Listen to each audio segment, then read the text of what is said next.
Hello. My name's Paul and I'm from Wolverhampton. Now, I'm not suggesting it's rough there, but they've just put 20 Afghan asylum seekers in a hotel in town. They've escaped the Taliban. They've crossed 11 countries to get here, walked over deserts, been in the back of lorries. Terrifying, horrific journey. They'd only been there 2 nights and they asked if they could be moved to another town.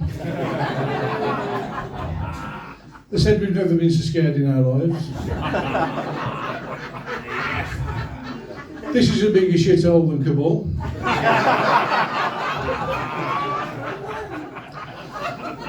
11 days and nights they had to wait on a French beach to be put on a dinghy across the channel. If they think that's bad, wait till they have to try and get a GP appointment. Yes! I call my accent the thick accent. You know, when a major incident happens in your area and the national media turn up and they always look for an eyewitness to interview. And you just pray that and string a sentence together, but they never can. So the camera's on the reporter and it pans round to this gormless looking twat. Wolf's top on, 2 sizes too small, beer belly, grey jogging bottoms with the knees sticking out. You think, oh no, if they interview him, everybody in the country is going to realise how thick we sound. We are here in Wolverhampton at the site of a suspected gas explosion. With me, I have Mr. Albert Scroggins, who saw the whole incident. Tell us, Mr. Scroggins, what you saw. All right, Chuck. Well, it started off like a normal Monday morning. I've been to sign on, and I popped in the charity shop to have a look round, and I was on the way to Spoons to meet the missus, because we always have a breakfast on a Monday. And I heard such a bang, and I turned round and there was buildings tumbling down. I thought this could be a bloody bomb. It might be that alloy Kia. And the best on it is I'm supposed to have a tattoo done this afternoon at the shop. How are they now, more? Well, thank you, Mr. Scroggins. Initial reports suggest the incident in the centre of Wolverhampton could have caused up to £5 million worth of improvements. Yes!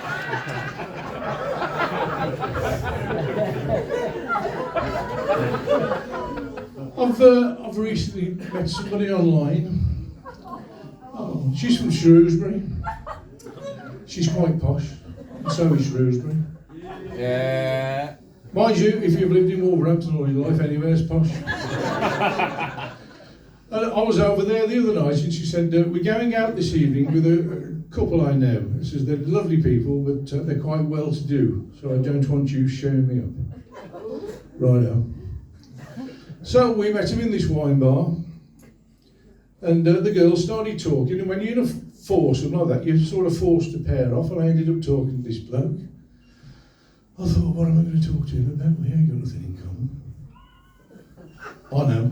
I said, do you have any children? Yes, just got the one boy. He went to Shrewsbury School and now he's at Oxford doing a master's degree in metallurgy. I said, excuse me, what's metallurgy? He said it's the study of metals and their properties. I said, oh, in that case, my son's got an interest in metallurgy. How so? I says, well, he's on bail at the moment, awaiting trial for nicking all the lead off the church roof. Oh dear. Yeah. On another occasion, we got invited to a cocktail party at an art gallery for the opening of an exhibition. You can see me there, can't you? And this woman came over with a tray of drinks. Aperitif, anyone? So I took a glass and I turned to my missus. I said, what's an aperitif? She said, you idiot, it's a drink you have before food to cleanse your palate. All right. I'll be back shortly with canapes. I says, what the fuck's a canapé? Now, where I come from, that's aperitif.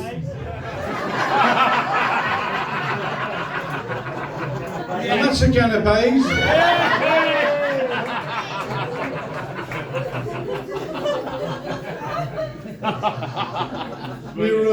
We're a lot more underwhelmed and understated than Americans, aren't we? They're so loud and over the top. They're great on your nerves. I was in Florida recently and I went into this beach bar and I plunked myself on a stool next to this big fat loud American. And he turned to me, he says, "How's it going, man?" I says, "All right. Not so bad. Could be worse. How are you enjoying this beautiful weather and not a cloud in the sky? At least it's dry. The rain held off." He says, "You from England?" "Yeah." "Oh, what city you from?" I said, "Wolverhampton." "Wolverhampton? I don't think I've heard of that. Is that near London?" "No." "Oh, what state's it in, man?" I said, "It's in the right fucking state."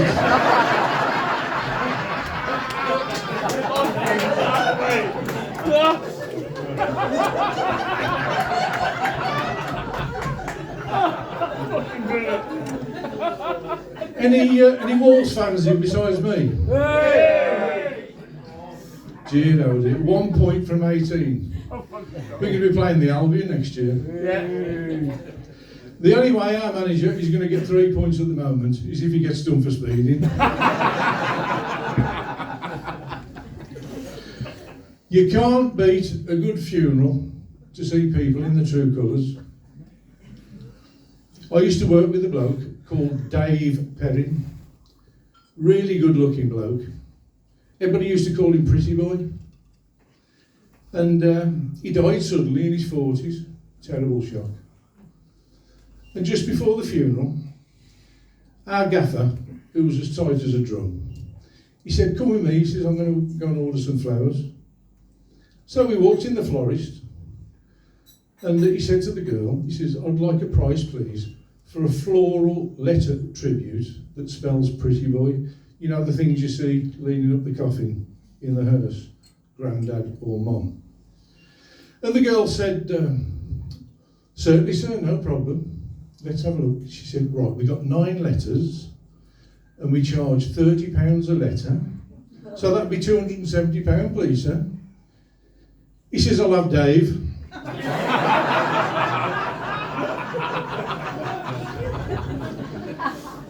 I'd like to talk about a woman's superpower now. Talking. I saw a stat the other day. It says women can speak up to 10,000 words a day compared to men's 3,000. Can you believe that, lads? No. Where I live, we got a balcony, and on a Monday and Thursday night, if you're outside at the right time, this running club comes past. And there's normally about 10 blokes. Complete silence. And then about 20-30 yards behind, there's normally 7-8 women. Linda's dumped that bloke she was seeing. They said he couldn't get it up. He only had a show once a week. He's met somebody else now online. His name's Graham. He's got a really good job. He's in finance. He earns a fortune, apparently. He's got an apartment in Mallorca. Has dropped on this time. Fat bitch. How can you run and talk at the same time? Girls, I'm convinced you could have a conversation underwater. It's a superpower. I was watching a documentary on Mars the other night. I wasn't on Mars, I was at home, but the documentary was on Mars.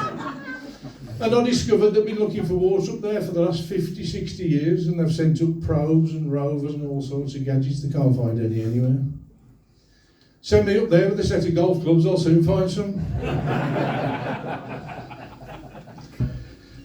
I was trying to open an account online the other day, and it got to the bit where you had to create a password. So I put in chicken. It said, "Password invalid, please re-enter using at least 1 capital." So I put it in again, but this time I put chicken Kiev.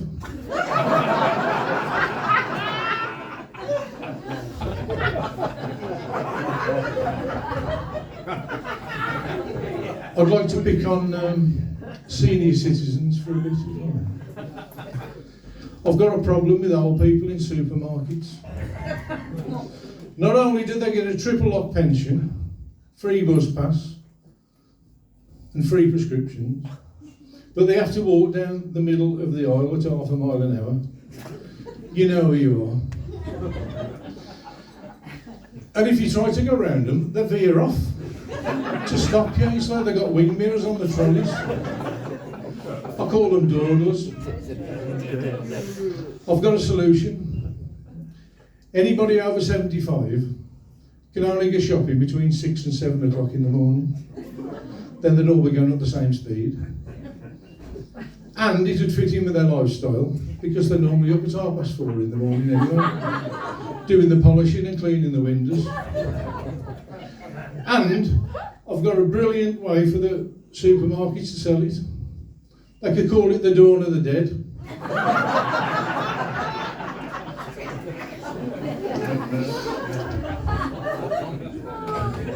I went on a midweek break a couple of weeks ago.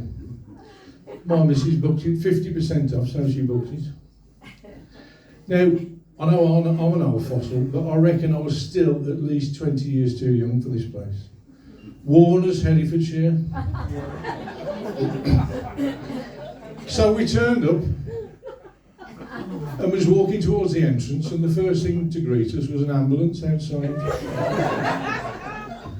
And they were just bringing one out on a stretcher doing CPR. And then the receptionist ran out, Dave, I've checked his booking, it says do not resuscitate. She's on first name terms with the ambulance driver, he must be there nearly every day. So we walked into reception, and all you could see was wheelchairs, walking frames, mobility scooters. It looked like they were hosting the Paralympics. So we checked in, chucked the stuff in the room, and we spent the afternoon in the spa. The spa was absolutely deserted because they were all in the bingo. So then we went back to the room to get ready for dinner, and to get to the room we had to go up this staircase. And halfway up there was an old fella hanging onto the banister. I says, you all right, mate? He says, I've just stopped for a breather. Now I can't remember whether I was going up or down.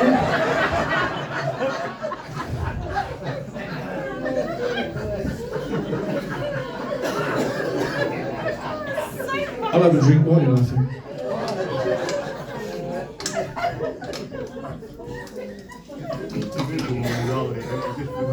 We went down to dinner, and outside the dining room, either side of the corridor, all you could see was mobility scooters on charge.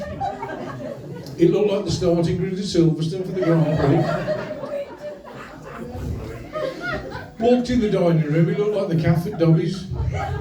Just a sea of white hair. People in glass houses. And you know, normally in a restaurant on the table you get a bunch of flowers or a candle or both. In this place they've got a defibrillator on every table.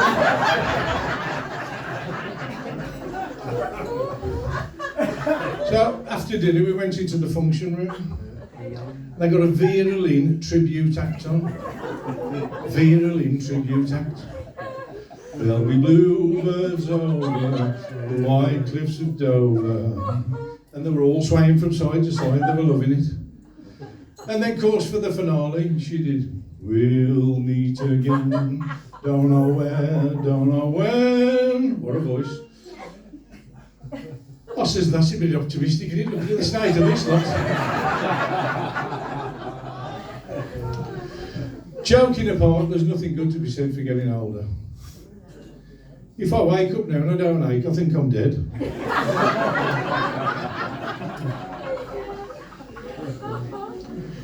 It was my birthday last week, and my daughter said, what shall I get you? I says, I don't want anything, I don't need anything. She said, I've got to get you something. I says, well, you know I love Switzerland. I used to go skiing there. I've been to Zurich, Geneva, beautiful country. Spotlessly clean, just get me something that reminds me of Switzerland. So she got me an assisted suicide information pack from Dignity.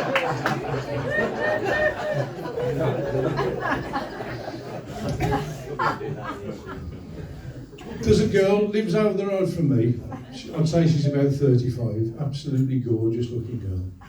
And I've never seen her with a bloke. Then she came over the other Friday night and knocked on my door. I opened the door. I said, "Can I help you?" She said, "I feel like getting drunk, dancing and making love." She said, "Are you doing anything tonight?" I said, No, absolutely nothing, me." She said, "Oh, that's great. Will you let me dog out about 9 o'clock?"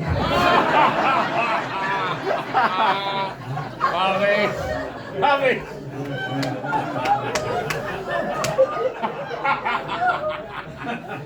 And I do believe that's my time up. Thank you very much. You've been brilliant. And I've been Paul.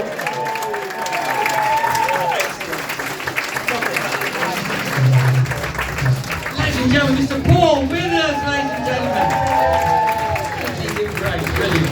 Thank you. Now we're going to have another short break, and then ready for your headline act, which is absolutely